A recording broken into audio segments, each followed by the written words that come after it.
नमस्कार, मैं हूं सौरभ शर्मा।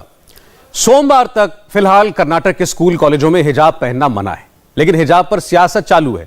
आज उत्तर प्रदेश चुनाव में ओवैसी ने हिजाब का मुद्दा एक बार फिर उठाया।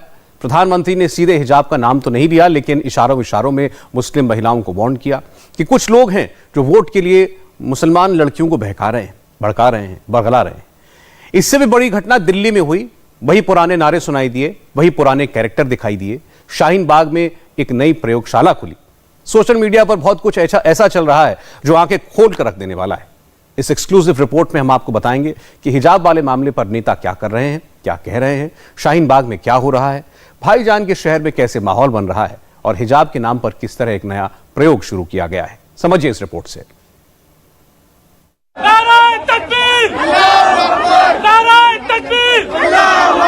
रुपये की बहनों से रिश्ता क्या? ला इलाहा इल्लल्लाह। रुपये की बहनों से रिश्ता क्या? ला इलाहा इल्लल्लाह।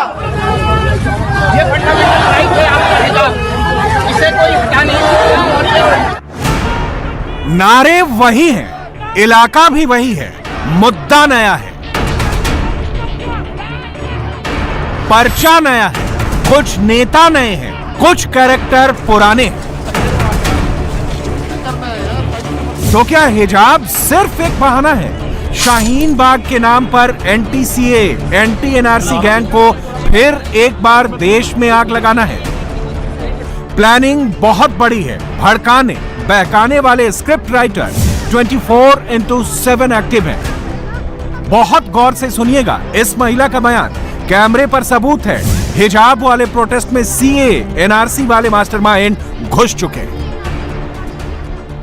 हम सीएनआरसी वाली प्रोटेस्ट की जो लड़कियां हैं वो एक ऐसा प्रोटेस्ट खड़ा करेंगी हिजाब को लेकर कि आपसे बर्दाश्त नहीं होगा। मैं केंद्र सरकार को भी चैलेंज करती हूँ, अगर फैसला हमारे हक में नहीं हुआ तो एक गूंज उठेगी और वो गूंज की जो कान तक आपके जाएगी, जिसे आप बर्दाश्त नहीं कर पाएंगे। और हम वो शेरनियां हैं, वो शहजादियां हैं जो मुकाबला करेंगी डट के, जिन्होंने सीएनआरसी में मुकाबला किया था, आज वो अपने हिजाब के लिए भी मुकाबला करेंगी। बलवाइयों के पड़े हैं पाले एक हिजाबी लड़की से, फैले हैं हर समत उजाले एक हिजाबी लड़की से। हिजाब वाले प्रोटेस्ट में सीएए और एनआरसी को यूं ही नहीं फिट किया जा रहा। खुल्लम खुल्ला मरने मारने की बातें यूं ही नहीं कही जा रही। इन सबके तार एक दूसरे से जुड़े हुए हैं। कर्नाटक से लेकर हैदराबाद और दिल्ली से लेकर यूपी तक सारे मास्टरमाइंड एक दूसरे से कनेक्टेड हैं। जो हमारी बहन बेटियों के लिबास पे उंगली उठाएगा या हमारी बहन बेटी माओ की तरफ देखेगा तो हम उसकी जबान हलक से खींच लेंगे। डरे हुए हैं, मरे हुए हैं, लड़जा पर अंदाम है फाशिस्ट आरएसएस और मोदी। एक हिजाबी लड़की से, फाशिस्ट आरएसएस और मोदी। एक हिजाबी लड़की से। नारे तकबीर, नारे तकबीर, नारे तकबीर। सवाल यह है कि शाहीन बाग में हिजाब वाली प्रयोगशाला की चाबी किसके हाथ में है? कौन ऑर्डर दे रहा है? कौन उस ऑर्डर को फॉलो कर रहा है?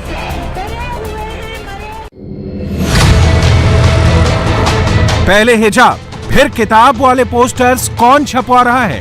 गली गली, मोहल्ले मोहल्ले में कौन हिजाब वाला नया पर्चा बांट रहा है? जवाब भाईजान की पार्टी के पोस्टर में है। AIMIM ने ही शाहीन बाग वाला पैम्फलेट छपवाया, मोबाइल पहुंचाया। AIMIM के नेता महमूद अनवर की ये चिट्ठी देख लीजिए। दिल्ली पुलिस से प्रोटेस्ट की परमिशन मांगी। चिट्ठी में लिखा सिर्फ 50 से 60 लोग जमा होंगे। वीडियो देखकर आप खुद बताइए, क्या शाहीन बाग में शुरू हुई प्रयोगशाला में आपको 50 लोग नजर आ रहे हैं? यहाँ तो हजारों की भीड़ जमा हुई, जमकर मोदी विरोधी नारेबाजी हुई। एक हिजाबी लड़की से, फैले हैं हर समत उजाले एक हिजाबी लड़की से। पीछे से एंटी सीए वाला वॉल्यूम अप किया गया और भाईजान ने भी यूपी से वही टेप ऑन कर दिया। जब वो बच्ची जो नकाब पहनकर कॉलेज जा रही, वो भीड़ उसको घेर लिया, उसकी हिफाजत नहीं कर पाए तो प्रधानमंत्री जी, आपका मुस्लिम महिलाओं से मोहब्बत का दावा फरेब है, झूठ है। झूठ है। आपको मोहब्बत अगर होती तो आप पार्लियामेंट में अपनी दो स्पीच हुई राज्यसभा लोकसभा में, आप जो कर्नाटका में बीजेपी की सरकार है, आप उन बच्चियों के बारे में कहती कि बेटियों पढ़ो, चाहे निकाब पहनो या हिजाब पहनो, मगर तुम पढ़ो, पढ़कर काबिल बनो, देश का नाम रोशन करो।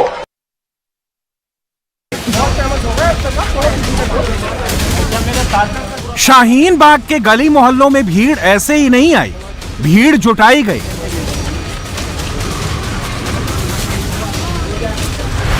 सोशल मीडिया हथियार बना, हैशटैग बना।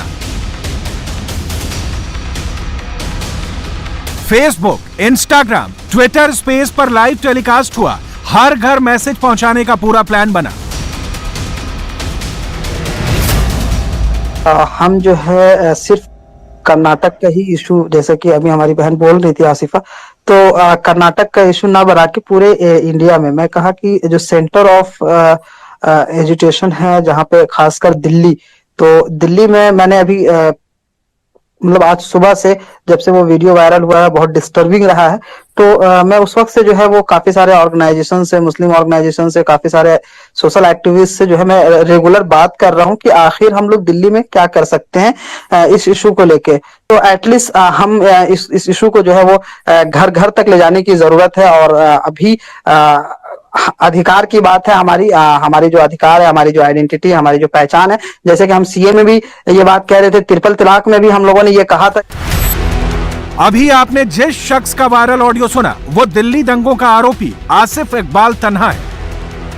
यह शख्स नो सीए नो एनआरसी वाले गैंग में शामिल रह चुका है।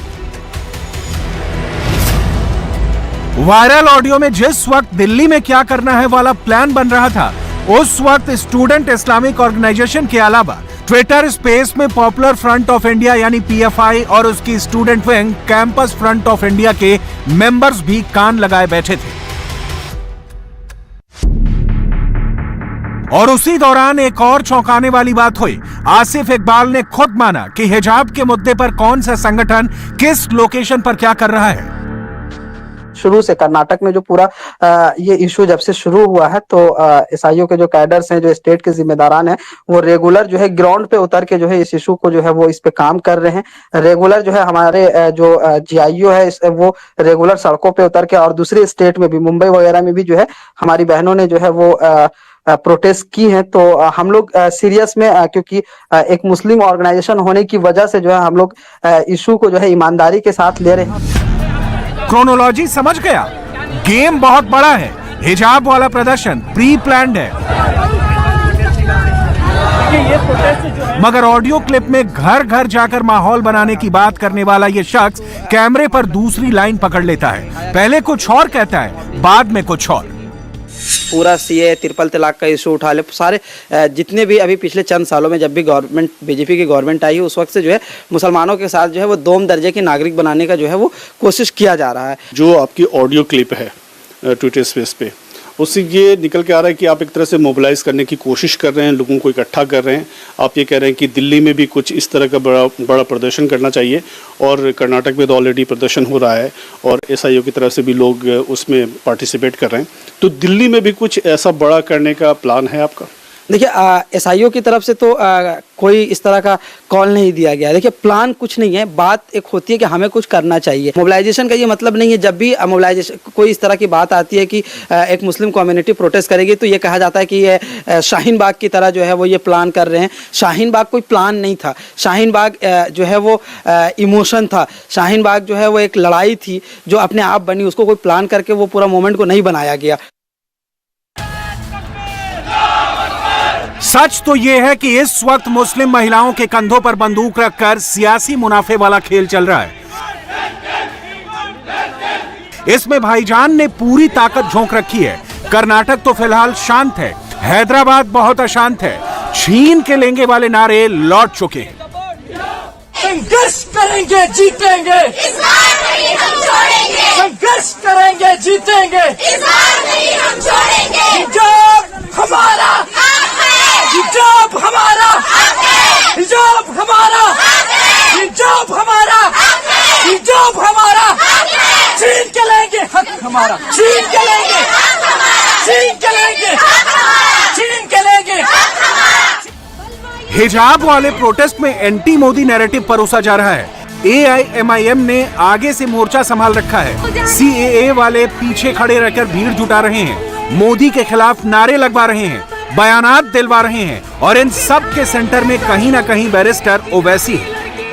अगर हमारी शरीयत में मुदाखलत की जाएगी तो कसम खुदा की एक ऐसा प्रोटेस्ट होगा पूरे हिंदुस्तान में और हिंदुस्तान के बाहर कि ये दुनिया देखेगी। इससे पहले आप 3 तलाक लेकर आए, फिर उसके बाद आपने अजान पे पाबंदियां लगवाने की कोशिश करी, फिर आज आप हिजाब पे लेकर आए। आप सीधे सीधे क्यों नहीं कहते कि आपको मुसलमानों से दिक्कत हो चुकी है? ओवैसी के शहर में हो रहे प्रोटेस्ट में मुस्लिम महिलाएं आ नहीं रही, उन्हें लाया जा रहा है, फुसलाया जा रहा है। इसलिए तो मोदी ने आज ओपनली कह दिया, कर्नाटक से लेकर दिल्ली तक, यूपी से लेकर हैदराबाद तक मुस्लिम बहनों को बरगलाया जा रहा है। जब मुस्लिम बहन बेटियों का समर्थन खुलेआम भाजपा को मिलने लगा, जब मुस्लिम बेटियां 1-1, 2 मिनट के अपने वीडियो डालने लगी, भाजपा की सरकार की तारीफ करने लगी, सदियों के बाद इतना बड़ा सम्मान मिला, इसके लिए गौरव गान करने लगी, तो जो कुछ वोटों के ठेकेदार होते हैं उनकी नींद हराम हो गई, वो बेचैन हो गए। अरे हमारी ही बेटी मोदी मोदी करने लग गई।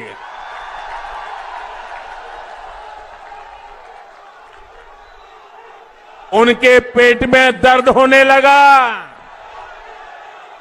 मोदी की तारीफ में मुस्लिम बहनों के बयान, उनके वीडियो देखकर इन ठेकेदारों को लगा कि इन बेटियों को रोकना होगा, ये इतनी बड़ी मोदी की तरफ में चली जाएगी तो घर में ही उनका राज आ जाएगा।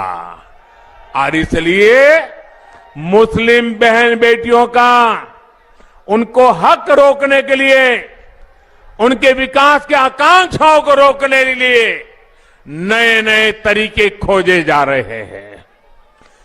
वो लोग मुस्लिम बहनों को बरगला रहे हैं ताकि मुस्लिम बेटियों का जीवन हमेशा पीछे ही रहे। हिजाब वाली चिंगारी में आग लगाने के लिए हर लोकेशन पर बैठा NTCA गैंग भी एक्टिव है। सोशल मीडिया के जरिए हर घंटे नए नए तरीके से अफवाह फैलाई जा रही हैं, साजिशन हैशटैग ट्रेंड कराए जा रहे हैं। एक एग्जाम्पल हैदराबाद का है। फातिमा फिरदौस नाम की लड़की ने आज ट्विटर पर खबर डाली, Saanvi degree college for women पर आरोप लगाया कि उसे बोरके में अंदर नहीं जाने दिया गया। बाद में मालूम चला कि फातिमा फिरदौस नाम की कोई छात्रा उस कॉलेज में पढ़ती ही नहीं। जो आज का ट्वीट जो है, जो मॉर्निंग ट्वीट आया, व्हाटएवर ट्वीट ट्विटर में जो आया, वो टोटली फेक न्यूज है। कोई भी हमारे कॉलेज में ऐसे नाम से स्टूडेंट नहीं है, फेक अकाउंट है बोल के भी साइबर क्राइम वाले कंफर्म करें। वो पूरा धुआं चल रहा है, पूरा होल कंट्री में माहौल जरा खराब हो गया है, वो उसमें अपने को खींचना चाह रहे हैं। Please don't pull into this. किसी को रोका ही नहीं, वो लोगों के स्टेटमेंट है बच्चों से अभी बात करा मैं, किसी को हिजाब में नकाब बोल के नहीं बोले, किसी को बुरके में नकाब बोल के नहीं बोले, आने के बाद चेंज करके एप्रन डालो। सोचिए, हिजाब को लेकर इस वक्त ना जाने कितने फेक ट्विटर आईडी और फेक हैंडल सोशल मीडिया पर घूम रहे हैं और इसके तार कर्नाटक तक जुड़े हुए हैं। इसमें PFI का बड़ा रोल है, ये बयान सुनिए। कॉलेज में पढ़ाने वाले उस्तादों की शक्ल में आरएसएस की जहनियत रखने वाले जो मुजरिम बैठे हुए हैं, इन्होंने उन बच्चियों का हक छीनना चाहा तो अल्लाह जज़ा खैर दे।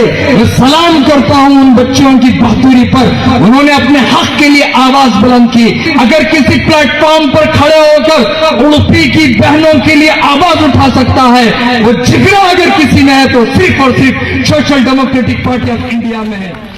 अब हिजाब की पूरी क्रोनोलॉजी समझिए। सितंबर 2021 में PFI की student wing campus front of India ने उडुपी के कॉलेज में मेंबरशिप ड्राइव शुरू की। ठीक 1 महीने बाद अक्टूबर में हिजाब प्रोपेगेंडा फैलाने के लिए नए ट्विटर अकाउंट्स बने, हैशटैग घूमने लगे। नवंबर आते आते व्हाट्सएप ग्रुप पर तेजी से हैशटैग का प्रमोशन हुआ।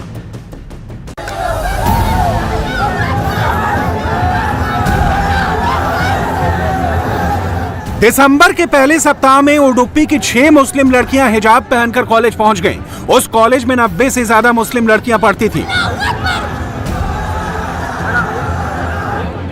इन 6 को छोड़कर बाकी किसी भी मुस्लिम स्टूडेंट को हिजाब उतारकर क्लासरूम में जाने में कोई दिक्कत नहीं थी, मगर इन 6 लड़कियों ने जिद नहीं छोड़ी। हैरान करने वाली बात यह है कि प्रोटेस्ट करने वाली लड़कियां दिसंबर तक बिना हिजाब पहने ही आ रही थी। सबूत के तौर पर स्कूल प्रशासन के पास ऐसी तस्वीर भी है। ऐसे में सवाल तो उठेंगे कि क्या ये शुद्ध रूप से साजिश नहीं है? खेल बहुत बड़ा है। कुछ ऐसा हुआ कि अचानक दिसंबर में हिजाब की कहानी शुरू हुई, क्योंकि 22 में चुनाव शुरू हो चुके हैं। बीच चुनाव में माहौल पूरा भगवामय हो चुका है। तो क्या इसलिए ये प्लानिंग की गई? अब जब एक तरफ तैयारी हुई तो दूसरी तरफ भी तैयारी हुई। हिजाब बनाम भगवा की जंग छिड़ी। कथित रूप से वीडियो भी वायरल करवाया गया। हिंदू लड़कों को उकसाने की कहानी भी फैलाई गई, मगर अब तो वीडियो में देख रहे शख्स ने भी इसे डॉक्टर बता दिया है। एक लाइन में कहें तो कर्नाटक से हैदराबाद, दिल्ली से यूपी तक हिजाब वाला माहौल बना नहीं, साजिशन बनाया गया है। इस बीच लोग कह रहे हैं कि हिजाब चॉइस है, मगर सच क्या है? किस देश में क्या नियम है? फ्रांस में पब्लिक प्लेस पर हिजाब पर प्रतिबंध है। बेल्जियम में 2011 से ही पब्लिक प्लेस पर हिजाब पहनने पर प्रतिबंध है। जनवरी 2021 में बेल्जियम ने थोड़ी ढील जरूर दी। चीन ने 2017 से ही बुर्के पर बैन लगा रखा है।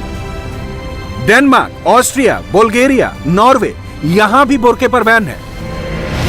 जर्मनी में स्कूलों में बुर्का प्रतिबंधित है। स्वीडन के स्कूलों में हिजाब बैन है। रूस में हिजाब पर पूरी तरह प्रतिबंध है।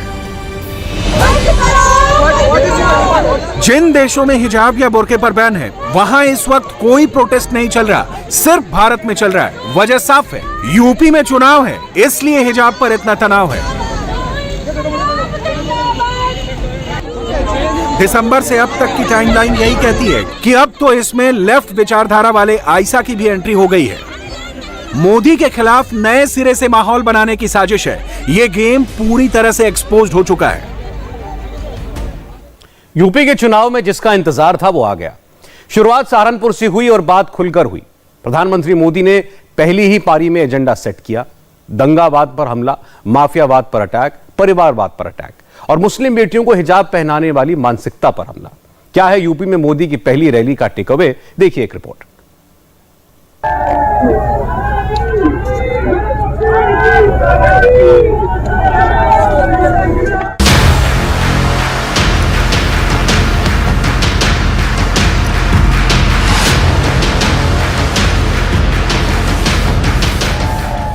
पश्चिमी यूपी के रण में ये मोदी की मैडन एंट्री थी।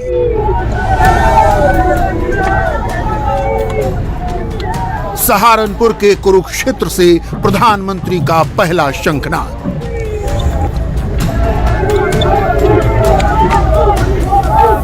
वेस्टर्न यूपी में एजेंडा सेट हो गया। माफियावाद का अंत होगा, दंगावादियों का सफाया होगा, कानून का राज कायम होगा, अपराधी जेल जाएंगे। यूपी के लिए योगी इसीलिए सबसे उपयोगी है।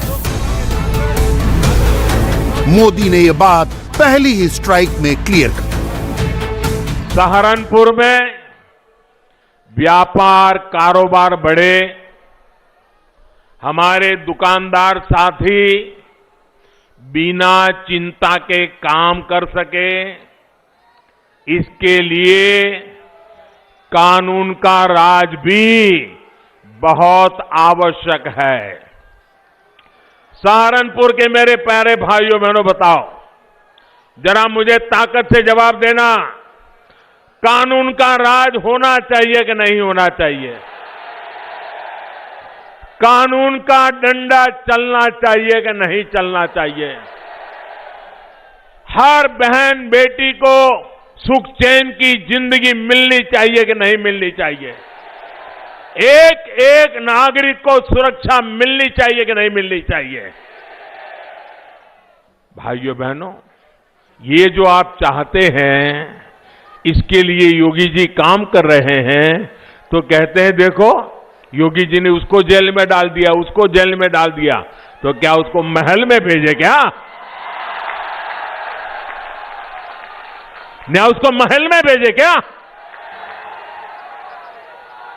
भाइयों बहनों, पहले यहां क्या स्थिति थी, ये आप लोग मुझसे ज्यादा जानते हैं। पश्चिमी यूपी में जयंत अखिलेश का गठजोड़ फिर जाट मुस्लिम एकता का जाप कर रहा है, मगर भुगता जनता ने है। वो न 2013 का मुजफ्फरनगर भूली है, न 2014 का सहारनपुर। इसलिए प्रधानमंत्री के हमले की जद में सीधे दंगावादी थे। वो लगातार इनके खिलाफ जनता को चिताते रहे। आप लोगों ने दंगावादियों को ऐसा सबक सिखाया और आज उत्तर प्रदेश को दंगा मुक्त करने में योगी जी को सफलता मिली। लेकिन मेरे प्यारे भाइयों बहनों, आप ये मत सोचना कि ये दंगावादी लोग सुधर गए हैं। आप मत सोचना ये परिवारवादी सुधर गए हैं। वो तो मौके की तलाश में है, मौका मिल जाए इसके इंतजार में है। सहारनपुर के दंगों के बड़े गुनहगार को अब इन माफियावादियों ने इस चुनाव में अपना साथी बना लिया है कि ये लोग अब राष्ट्र विरोधियों को अपना प्रस्तावक तक बना रहे हैं। सहारनपुर में बड़ी आबादी सिखों की है। गुरु सिंह सभा की जमीन कब्जाने को लेकर ही दंगा हुआ। दंगे का मास्टरमाइंड फिर सपा में है। मुजफ्फरनगर दंगों के दौरान जयंत ने अखिलेश की जमकर आलोचना की। अब दोनों गलबहियां डाले हुए हैं। प्रधानमंत्री ने एक साथ सबको निशाने पर लिया और सिखों के जख्म सहलाने की भी कोशिश की। योगी जी की सरकार ने अपराधियों के खिलाफ कार्रवाई की, उन्हें जेल भेजा। इसलिए इनका गुस्सा 7वें आसमान पर पहुंचा हुआ है। ये लोग यूपी के लोगों से बदला लेना चाहते हैं, आपसे बदला लेना चाहते हैं। और मैं ये देखकर हैरान हूं कि जो लोग उस समय दंगाइयों को कोस रहे थे, वो इस चुनाव में दंगाइयों के साथ गले मिल रहे हैं, उनके साथ खड़े हो गए हैं। भाइयों और बहनों, हम विकास भी करते हैं, अपनी विरासत पर भी उतना ही गर्व करते हैं। हम इंडस्ट्रियल कॉरिडोर भी बनवाते हैं और करतारपुर साहिब कॉरिडोर का भी निर्माण कराते हैं। ये हमारी ही सरकार है जिसने गुरु गोविंद सिंह जी के वीर साहिबजादों की स्मृति में 26 दिसंबर को वीर बाल दिवस के तौर पर घोषित किया है। विकासवाद बनाम परिवारवाद हमेशा से बीजेपी का एजेंडा रहा है।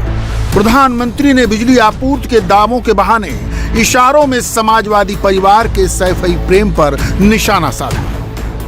आप याद करिए, इन लोगों ने शहरों को 22 घंटे और गांवों को 20 घंटे बिजली देने की बात कही थी। ऐसे वादे किए थे, लेकिन उन्होंने ऐसा पूरे उत्तर प्रदेश में नहीं किया। उत्तर प्रदेश को अंधेरे में रखा और किया तो कहां किया? अपने परिवार के जिले में किया। परिवारवादी सोच बिजली में भी वहीं पर अटक गई। प्रधानमंत्री पश्चिमी यूपी में प्रचार के लिए मैदान में उतरे थे। यूपी में किसान आंदोलन की आंच सबसे अधिक यही महसूस की गई। गन्ना किसानों से इलाका पटा पड़ा है। प्रधानमंत्री ने गन्ना किसानों की नब्ज पकड़ी, नई उम्मीद से रूबरू कराया, साथ साथ सीएम योगी की पीठ भी थपथपाई। चीनी न बने तो गन्ना किसान परेशान हो जाए, ऐसा नहीं। दुनिया में चीनी की मांग कम हो जाए और चीनी पैदा करने वाले चीनी पैदा करना बंद कर दे तो गन्ना किसान परेशान हो जाए, ऐसी स्थिति से बाहर निकालने के लिए अब गन्ने से जब जरूरत पड़ेगी तब चीनी बनाएंगे, जब जरूरत पड़ेगी तब इथेनॉल बनाएंगे, लेकिन गन्ने किसान को परेशानी नहीं आने देंगी। और इसके लिए बहुत बड़ा अभियान चल रहा है। ये गन्ना किसानों को लाभ भी दे रहा है और उनकी आर्थिक व्यवस्था को एक गारंटी देता है, सुरक्षा देता है। मुझे खुशी है योगी जी ने ताबड़तोड़ इस काम में मेरी मदद की और भारत सरकार जो मिशन लेकर के चल रही थी, योगी जी कंधे से कंधा लेकर के मिला करके मेरे साथ चले और इतने कम समय में यूपी को 12,000 करोड़ रुपए गन्ने से जो इथेनॉल बना ना, 12,000 करोड़ रुपया इथेनॉल से मिले हैं जो उत्तर प्रदेश के काम आ रहे हैं। भाइयों बहनों, पीएम मोदी ने पश्चिमी यूपी की जनता के दिमाग में ये बात पुरजोर तरीके से बिठाई। उनके लिए वोट का असल मुद्दा क्या होना चाहिए? रेटिंग में इस वक्त योगी राज की कानून व्यवस्था नंबर 1 पर है। विकास और सुरक्षा साथ मिले, इसके लिए डबल इंजन जरूरी है। इस क्षेत्र के लोगों ने ठान लिया है, जो यूपी को विकास की नई ऊंचाई पर पहुंचाएगा उसको ही वोट देंगे। जो यूपी को दंगा मुक्त रखेगा उसे ही वोट देंगे। सही है ना? दंगा मुक्त होना चाहिए कि नहीं होना चाहिए? ये दंगों के खेल फिर से आने नहीं देना है ना। जो हमारी बहन बेटियों को भय मुक्त रखेगा हम उसे ही वोट देंगे।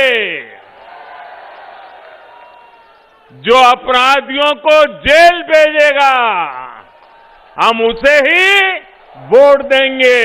डबल इंजन की सरकार जो काम कर रही है उसके पीछे और उसके लिए यूपी में भाजपा सरकार बहुत जरूरी है। बड़ी खबर इस वक्त की, दिल्ली के पास गुरुग्राम में बड़ा हादसा हुआ है। सेक्टर 109 में एक ऊंची इमारत की छत गिर गई है। बिल्डिंग के मलबे में कई लोगों के दबे होने की भी खबर मिल रही है। हादसा चिटल्स पैराडिसो सोसाइटी में हुआ है और चिंटल्स पैराडिसो सोसाइटी है ये। रेस्क्यू टीम मौके पर पहुंच चुकी है और राहत का काम जारी है। पुलिस और प्रशासन से जुड़े अधिकारी भी मौके पर हैं। राहत कार्य के लिए एनडीआरएफ की टीम्स भी बुलाई गई हैं और कोशिश की जा रही है कि जल्द से जल्द मलबे में फंसे लोगों को बाहर निकाला जा सके। पिछले 5 दिनों से अचानक हिजाब कंट्रोवर्सी के बहाने हिंदुत्व और भगवा पर अटैक बढ़ गए हैं। ये अटैक इंटरनेशनल मीडिया की तरफ से भी हो रहे हैं और हिंदुस्तान में बैठे कुछ खास लोग भी इस एजेंडे को आगे बढ़ा रहे हैं। सोशल मीडिया के जरिए सीधे सीधे आरएसएस पर निशाना साधा जा रहा है। बात आरएसएस की है तो सबसे इंपॉर्टेंट यह है कि संघ के चीफ मोहन भागवत क्या सोचते हैं, हिंदू क्या है, हिंदुत्व क्या है, सनातन धर्म क्या है। इन सब पर मोहन भागवत ने बहुत खुलकर बात कही है। आरएसएस चीफ की बहुत सारी बातें इशारों में कही जाती हैं और उसका मतलब भी आपको इस रिपोर्ट में पता चलेगा।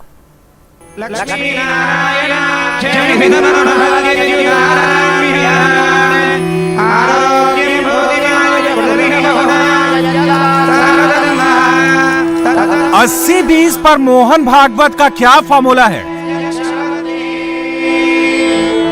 देश में जब डिबेट 80-20 की हो रही है तब मोहन भागवत के दिमाग में क्या चल रहा है?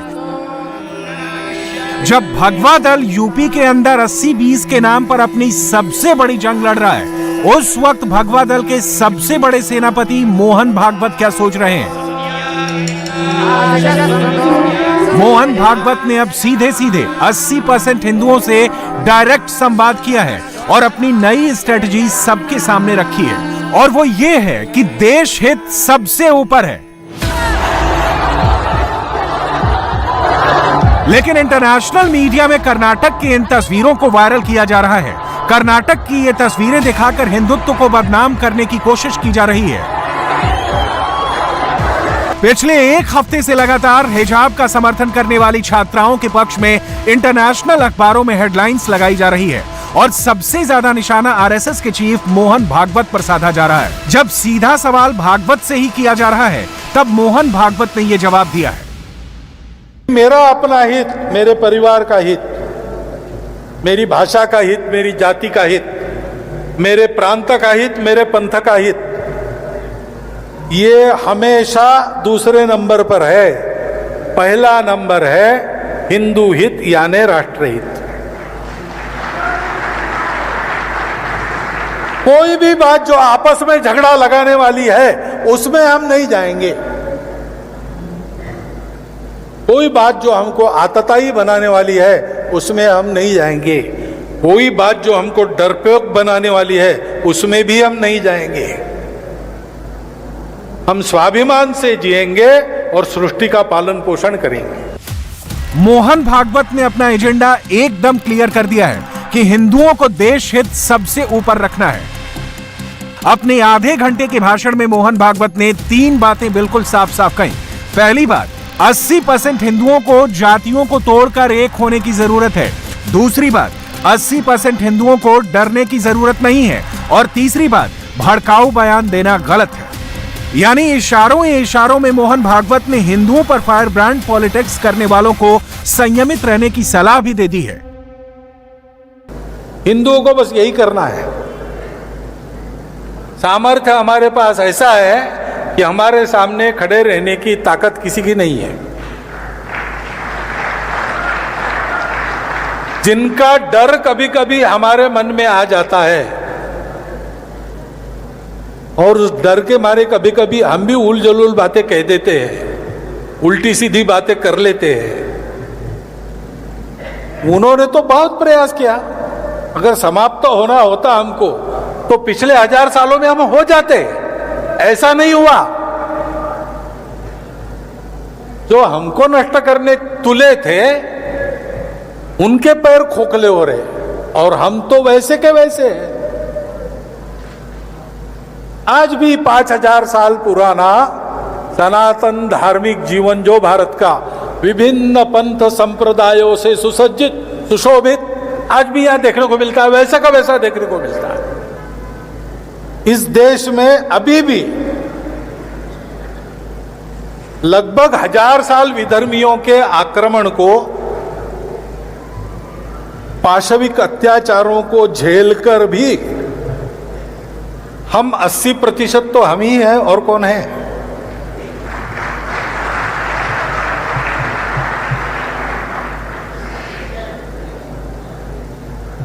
इस देश के शासन को चलाने वाले, इस देश के राजनीतिक दलों को चलाने वाले अधिकांश लोग तो हिंदू ही है और कौन है।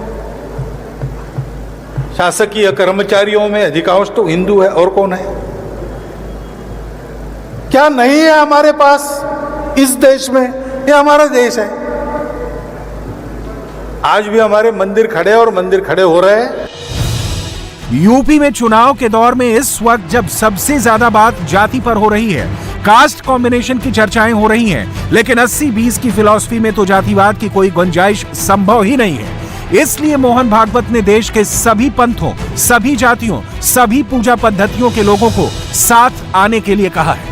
अपने व्यक्तिगत जीवन में, अपने पारिवारिक जीवन में, अपने सामाजिक जीवन में, अपने आजीविका के कार्य में, अपने धर्म जीवन में सबको समान देखना, सबको केवल समान नहीं देखना, सबको आत्मवत देखना, यही हमारी संस्कृति है ना।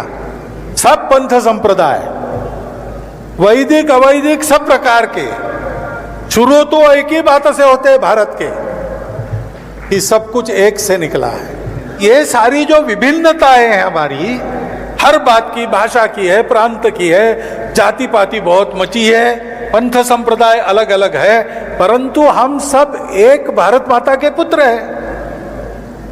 और इन सारे दर्शनों ने जिस संस्कार परंपरा का पुरस्कार किया है वो हमारी संस्कृति है, जो कहती है आत्मवत सर्वभूतेषु परद्रव्येषु लोष्ठवत मातृवत परदारेषु या पश्यति स पंडिता।